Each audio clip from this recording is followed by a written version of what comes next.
Welcome to the TheDPost Sports Chat. I'm Drew Rubenstein here again with Todd Murray to put a wrap on the WVU women's basketball team season. Todd, the Mountaineers fell to LSU in the second round of the NCAA tournament and said goodbye to five seniors that obviously meant a lot to this program. And we'll kind of look ahead to questions entering the off season here. And I think the first one is obviously who can fill the shoes of Asia Bussey, WVU's center, who ended up being an AP All-American honorable mention selection along with Bria Holmes. Holmes returns, but that void in the middle of the paint will be a tough one to fill for the Mountaineers next season. Yeah, we saw that the year before this past season when Bussey was out with the knee injury. That was just that was a really big hole. They never really could get filled that year. As far as who's going to do it, I think it's going to have to be more than one person.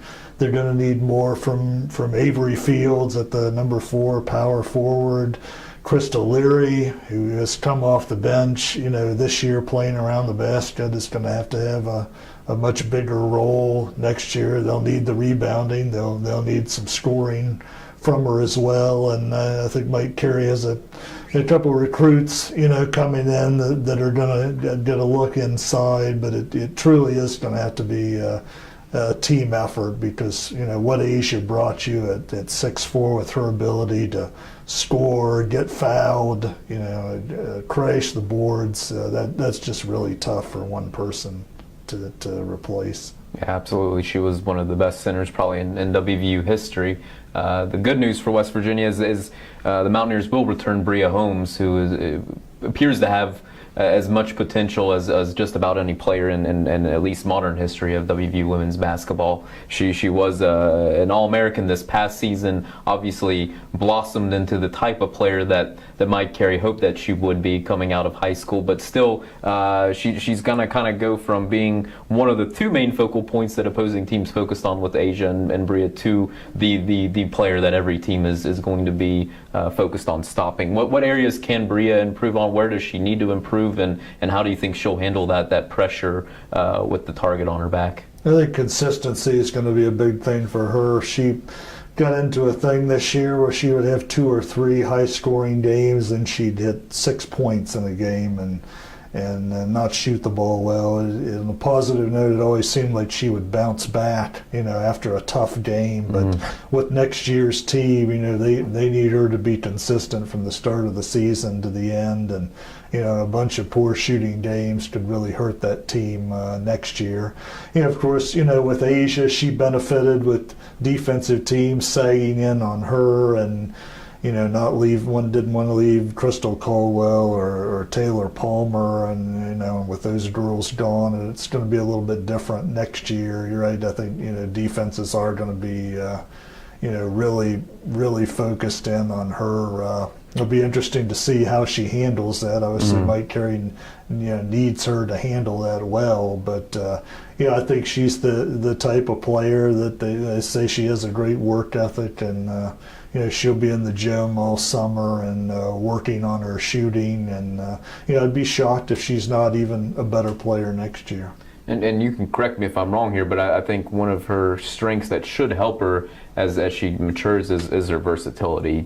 She has the outside shot, but she also has the ability to drive, and obviously honing in on both of those skills will probably be important, but it's not like she's a one-trick pony here. She is able to do a variety of things on the court. Yeah, right. And I wouldn't be surprised, maybe if Mike Carey were to post her up a little bit, inside next year on smaller players.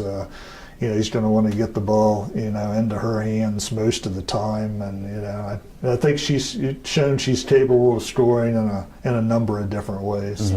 You mentioned Taylor Palmer, Crystal Caldwell, Brooke Hampton, 3 perimeter shooters that the Mountaineers lose, and I think that's one of the other aspects is to maybe free up Bria, and so that defenses aren't just completely swarming her. They're going to have some other bodies hitting some shots from the perimeter. Do they have the pieces in place there to be able to fill those gaps? I know they have some recruits coming in that they think are shooters, and Linda Stepney, the point guard, is something we've talked about during the year. Mike Carey has harped on that she needs to shoot the ball more, and shown at times she can hit that shot. And next year it's going to be all the more important that she can hit some outside shots.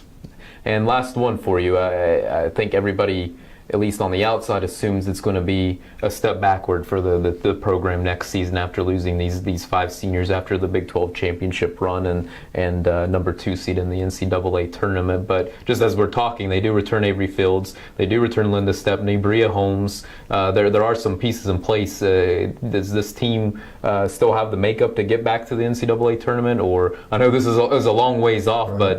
But what are realistic expectations for this team next season? Well, I think there's still going to be an upper echelon, team in the Big 12, and of course the expectations won't be as high. But Mike Carey's history is when the expectations are not as high. Usually, that's when they, perform their best. And it wouldn't shock me if he gets back to the NCAA tournament and maybe gets to that elusive Sweet 16 that he's been.